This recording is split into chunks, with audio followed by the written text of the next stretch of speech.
but don't have a diplomatic recognized nation or tribe.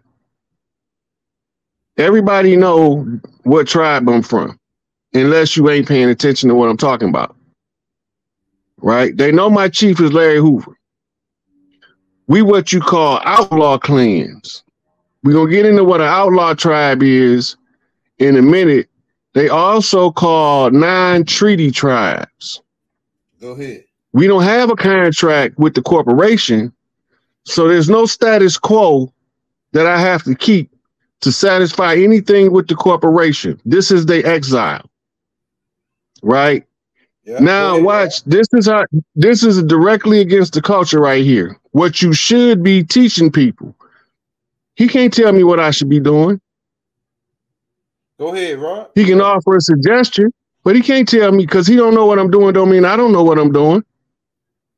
Right? But he telling me what I need to be doing. Teaching people is international law, human rights, etc. We got enough motherfuckers. Listen, we got enough motherfuckers teaching human rights. You got all of your clubs and your organizations teaching human rights. They don't need me for that shit. International law is the law of nations. Admiralty and maritime jurisdiction has been overthrown.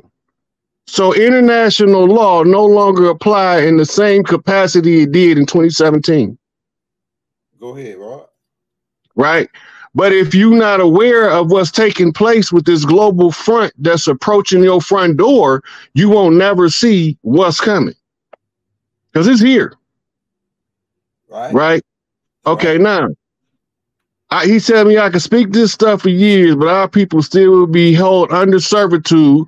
You're not teaching the people how to liberate themselves. You sitting on Instagram all day is not making no movement for our people for liberation. Now, the reason why I know he haven't been paying attention because he would have knew a long time ago. I told them that there is a group of chiefs in Raven Rock, Colorado, with a group of military generals in a continuity of government that's watching me to know what move our people need to make next in order to finish collapsing the old corporate fiction and raising the government of the tribal nations. The problem is everybody who needed an opportunity to abandon the contract, right?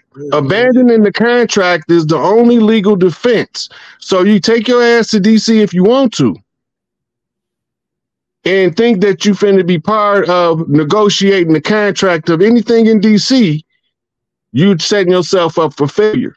Let's go. Let's get it. We the tribes, they talk about recognized tribes. 5 tribes. I'm representing over 500 tribes. Let's go. Right? But we got to deal with the contracts between the 5 civilized tribes versus the ones who refuse the contract that they used to call savage. Go ahead. Savage means that you are outlaw on the land that you're not part of the fiction. I don't have to do business with the corporation. But anything the corporation use in a system to oppress us, I can turn it around and use it against them. That's our culture. Go ahead. Right? So, this is the foundation of what we're talking about in this. Now, first, let's go to the slide. I'm gonna show you which one to pull up, Elder. Oh, I got you. Okay. There's one got highlight on it. It's at the bottom. In the order you sent me, this.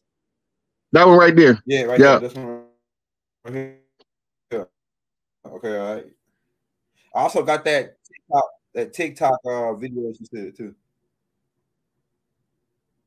We might not get to that today. This is more important. Come on, baby. What's she doing? What's she doing? Okay, so to give y'all understanding when I say an outlaw tribe, right? It's a secondary meaning of outlaw is the person who systematically avoids capture by evasion and violence. These meanings are related and overlapping, but not necessarily identical. A fugitive who is declared outside protection of law in one jurisdiction, but who receives asylum and lives openly and obedient to local laws in another jurisdiction is an outlaw in the first meaning, but not in the second. Right?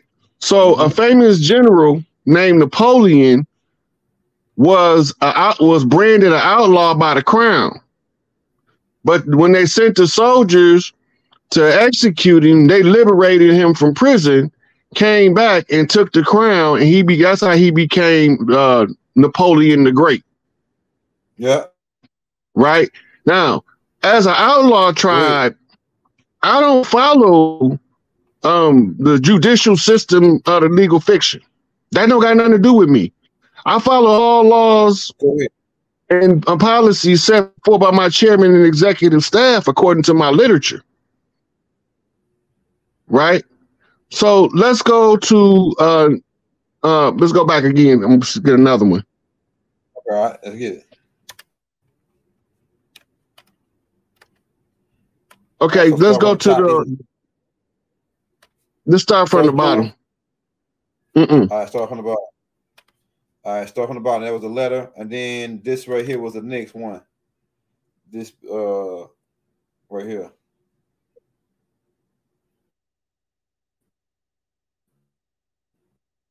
I wonder why this shit taking so long to load up. Okay. In common law, that was the one that was after that one. Yeah. Now this is about a legal explanation of outlawry, right? It came out of a term from England, common law of England, a writ of outlawry. That means that made a pronouncement, caput lupinum, let he be as a wolf's head, right? Remember, we wore wolves. That's right. They were vampires from Europe, blood suckers from Europe. That's right. Right? Equating that person with a wolf in the eyes of the law. Not only was the subject deprived of all legal rights being outside the law, but others could kill him on sight as if he were a wolf or other wild animal. Werewolf. Right? It's right there. Now watch this. Women were declared waived rather than outlawed, but it was effectively the same punishment. Slide over to the other side, Elder. I got you. I want to go down a little bit. Boom. All right. Can you see it right there? Yeah. Your picture in the way. You say there have been several instances, or political conflicts throughout history whereby one side declared at the other as being illegal. Right? Now, all our tribes believe that the United States Corporation is an illegal enterprise operating on our soil. Right. But they got contracts with the civilized tribes. Go ahead. Remember that. Remember that, because that's important as I go through this. It's a notorious cases being the use of prescription in the civil wars of the Roman Republic. In later times, there's a notable case of Napoleon Bonaparte, whom the Congress of Vienna on the 13th of March, 1815, declared had deprived himself of the protection of the law. Go ahead. Outlaw tribes don't believe that we have the protection of the law or ever had the protection of the law. Go ahead. We believe that the law has been used as a weapon against us, the outlaw tribes on the land, operating in the capacity of a sovereign nation on the land. But every time we start organizing our clans in order to oust the imposters, they send somebody called the FBI in there and other infiltrators to try to overthrow the tribes. They don't want us organized. Growing into this position as a war chief, right, it becomes my responsibility, if I know a solution, to play the game in the public domain. For the rest of the chiefs, this is how they haze me.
33 mean master, 69 mean balance.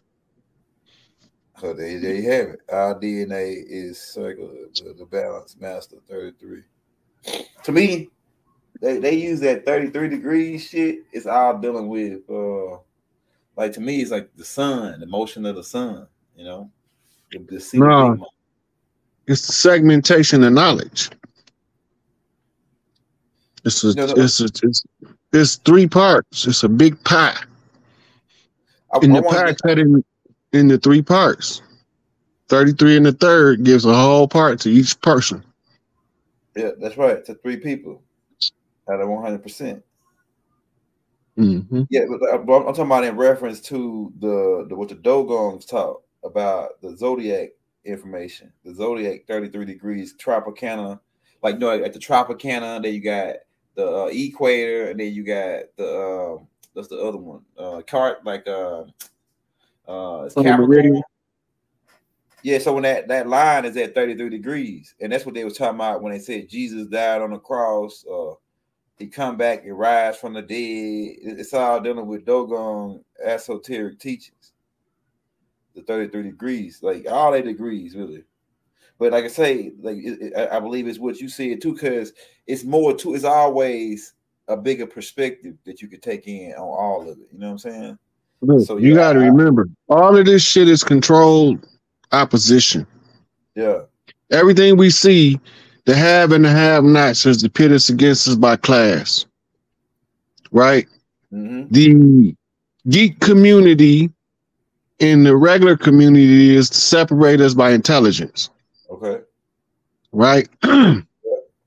Isolate people from each other, and you can keep the unity of the people from ever requiring to be free and at peace. But when the people become a unified voice for peace, harmony, and prosperity, and they don't accept the status quo, then they have to come out with a new system to appease the people. That's right. That's right. Right? They're not going to make everybody happy, but they can give you enough to keep you from rebelling. So this is all part. Right. So when you go back and you look, ancient code of kings comes from the Babylonian kings, because they was the first kings to ever declare themselves kings in the queendom. So they created the Valley of the Kings, but all throughout the Valley of the Kings, all of the kings are singing odes or poetic songs to the queens. So the Valley of the Kings is actually the Valley of the echo of the king's love for the queen. Go ahead. Right? So you got the pylons and the pillars in order to carry the echo, because it creates a separation in the sound wave that measures the pace like a music instrument. Go ahead. You crack. Just like you got all them long columns and rows. Right? You got to remember, we used to have booming voices. We all squeaky now. Yeah, right. Go ahead, Rod. Talk about it. The average guy used to talk like Barry White or like Michael Clark Duncan. Now we talk damn near like Little Richard. Like little squeaky, bro. You got the squeaky shit now. Right. That's because we changed from the diaphragm and we went to the nasal. Go ahead. Right. So now we're not breathing from the core, we breathing from the surface. And when you're not breathing deep enough, you can't think deep because you don't have enough oxygen. And then your brain's going to regulate itself to use as much of the possible oxygen as it can in order to facilitate your thought, but he ain't going to kill himself to get it done. Go ahead. Right? So when we learn to go back to breathing from the diaphragm, our voices is going to adjust. And this might sound slightly vulgar, but our nuts going to drop. When we start exercising our throat chakra with it, the people going to feel it. And when they feel it, it's going to help them see it. We talking in the light code. And the light code is the code that reaches the codon on the DNA.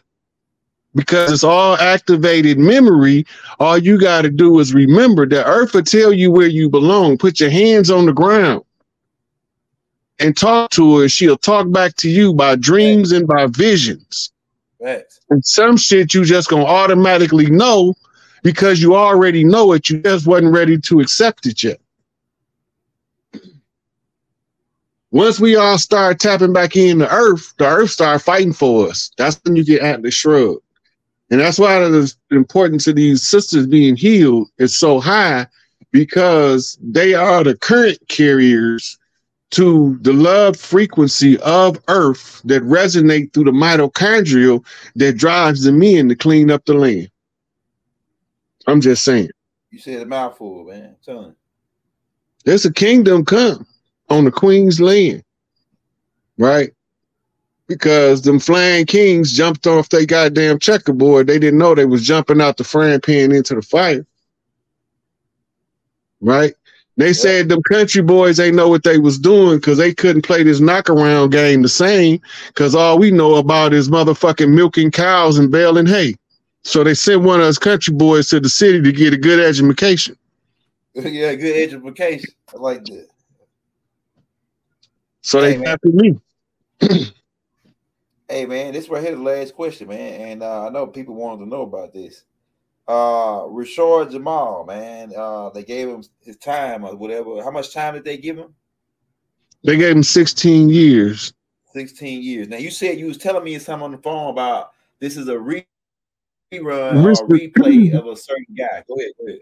Yeah, it's a reenactment of the captivity Toussaint Louverture in custody of the French. He just playing it all backwards to reverse the conjure, but it's still gonna have the same result.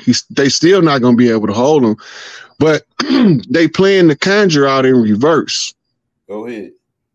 Right, you gotta remember who settled or who invaded what parts of our land, and then it'll make a little more sense, because the French came behind the Spaniards to try to settle the Louisiana territory. We fought them tooth and nail to a stalemate at the port of New Orleans, where they signed the protectorate agreement for the Louisiana territory, which they would end up selling to the English. And Andrew Jackson would use that as the pretext to transfer us over by classification as slaves, Negroes, blacks, coloreds, and free black men in law. All that was codes to take and usurp us from the land. Wow. That's a lot. That's what I was saying, man. Like, they did a lot of shit. This wasn't no overnight shit, man. They took a long time to get us to where they got us now. You got to remember, we went from fighting them tooth and nail, blood, guts, and gore in the Gullah Wars, in the wars in South America, bloody wars on the islands. This wasn't no cakewalk. But what happened that made us all stop fighting? Then you get to the Conjure War, because otherwise we have no reason to ever stop fighting them, because they still here.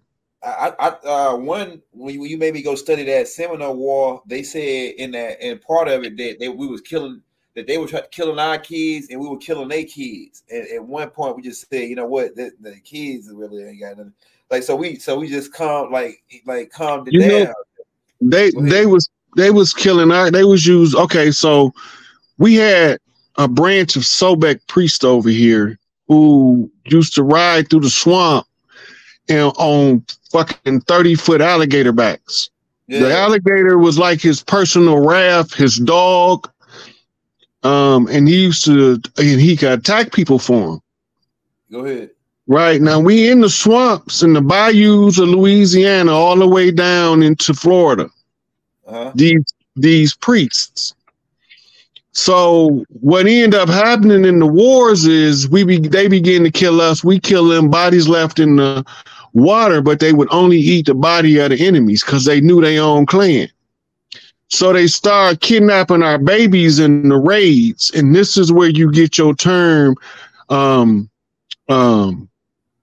gator bait. Go ahead. They start using our babies to agitate the alligators in the South to make them attack our blood. Before, they had no reason to do anything to us because we were symbiotic to the alligators. But when the invaders came, they was hostile to us and the alligators, and it's a case of divide and conquer at that point. Man, you just said some heavy duty stuff, man, about that alligator thing, because I heard something like that before. I heard that like the alligators didn't mess with us, and then when they started feeding the babies, that's when the alligators got confused and said, "We don't know who." Anybody come down here and biting your ass. But see, you got to remember, at the same time they using our babies for gator bait, they killing the biggest, oldest gators that was passing on the energy secrets to the younger gators that kept them in line. It was the same in Africa, in that forest preserve where all of the young bull elephants didn't have any of the old bucks to tell them. Right? So they was doing that to the alligators because the Sobek priests could talk to real old alligators telepathically easy because the gator had become so mentally strong, his telepathy was almost instant. Yeah, they some of the oldest creatures in the world. Them in the hippopotamus. Yeah.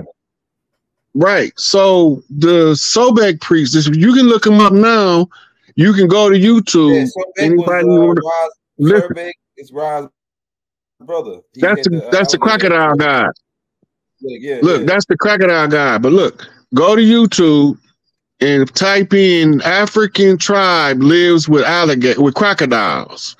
This is a different clan of Sobek priests. That's like denominational, like Presbyterian and Baptist. They just on different land masses, but their religion is the same. They crocodile priests.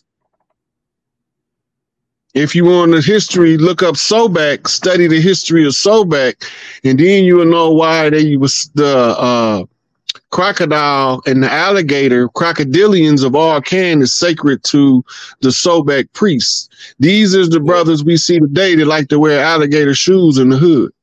Yeah. Okay. I'm with you. They already got a strong affection for the alligator. They tribally tied to the totem animal, the crocodile and the alligator. Sobek priests. Yeah, that's what they were saying. They said that's what that Native American said. He said, man, the crocodiles didn't attack us before they had another name for the white man. They called them something else, but he said that they didn't attack us before these people came. Mm-hmm. He even said there wasn't no squirrels over here. It wasn't no squirrels till the Europeans came. No squirrels. I was like, damn, there wasn't no squirrels over here in America. I know that during the arrival of the immigrants, they brought in what was called the Norwegian wood rat that mixed with the local rats and made super rats in Chicago, New York, and other major cities where they had ports. Wow. Yeah, it got so bad in Chicago, they had super rat wanted posters stapled up in the alleys warning you about the super rats. They chased dogs and cats away. Wow. Man, that dude told me, he said a squirrel ain't nothing but a tree rat. A tree rat. Look, we've been eating squirrel a long time. Yeah, my dad in the South, in the South, a lot of our eating habits was more broader than they is living in the city. When you move to the city, you begin to limit your variety of things you cook because you got more of what you demand on hand. Right? And then they condition you to a certain diet and they push that diet through the local community, and that's how they keep you eating what they want you to eat. Like in Atlanta, niggas eat wings 24 hours a day. In Atlanta. I eat fried chicken. Look, I love fried chicken. That's cultural. Fried chicken originated over here. It didn't originate nowhere else. Yeah, it was right down there off the coast of the Mississippi, down into Louisiana, what we call the old bayou area. I can see that. Big Mama used to fry the chicken legs and put them in the bowls on the counter for snacks because we ain't had no bags of potato chips. And right next to it was little squares of cornbread, because we ain't have no bags of potato chips, no popcorn, no Doritos. Them was our snacks when visitors come to the house. It's a big pile of chicken already cooked in case somebody hungry when they come off of a long journey. That's cultural. That's ancient in the culture, right? Yeah. You know, people think that's bad now, like eating chicken and all that. But back then, you gotta keep in mind, we raised our own shit then, you know, chickens and all that. Everybody raised their own shit. That now they mass production and hormone, it's all kind of crazy.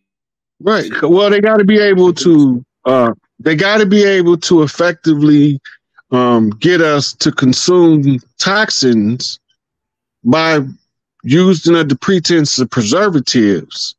Right. You gotta remember, refrigerators are only 150 years old. How do we keep our food fresh? Well, Chief Warhorse said on the land how we kept our food fresh was two ways. One, we put them behind waterfalls. They said that the waterfalls were like our natural refrigerators for our land for the buffalo meat. That's one way she said. And then another way, I think it was we did it. It's like we salted it and planted it. I can't remember exactly the other one, but I know one of them was behind the waterfall. Like, it was like the other one is we used to store them in salt mines. Okay, that's what it was. That's what she said. Salt mines. You store the meat in the salt mine, it dehydrates the meat. It can't rot, and it can't build up bacteria. Yeah, the smokehouse too. I think she said smokehouse. The smokehouse is what you did. That's part of the process of packing it on salt. This way you got salt pork and all that stuff. That's right. From salting the meat. So salting the meats was remember, salt used to be currency at one time. It was so valuable. Right. Motherfucker started a war with that shit. Yeah. So right. So if you understand that, you know that when we was using salt as a means of preserving food, you know why we didn't trade it internationally on such a large scale. Right. That's right. Now they dump it in the street to keep the water from freezing in the ice on the roads. They starved us out, man. They wiped out buffalo. I remember you showed that picture of all the buffalo heads that they were standing on. So to sum it up about the Conjure Wars, so they was after all of our survival, way of survival. They attacked it. They was after any way they could shut us down and take control of us. You know what I'm saying? Okay, so this is what we was looking at. We wasn't looking at it, but this is what they were doing. It's a warfare strategy. The strategy is to control all of the key areas that people need for their survival to make them dependent on the system that you're installing. So they sent outlaws to rob all of the big mama's banks, and then they offered to consolidate the banks under a central banking system because economics is the #1 reason why they came. So economics was the first thing that they used to subdue us as a people. Wow. Then once they took control of the economics by shutting all the big mama's banks down, because now we in a warlock. Meaning all vaults are locked. Big Mama ain't opening no more chambers. Go back to the movie National Treasure if you want to know what I'm talking about. But Big Mama ain't let no more money out her purse until we fix this problem on the land. Yeah, Jesse James wasn't robbing no damn white folks' bank. He was robbing Big Mama shit. You know what I'm saying? All of them outlaws. That's how they lured the banks into the FDIC protectorate agreement, because the FDIC, being a branch of the federal government, would have full access to federal law enforcement.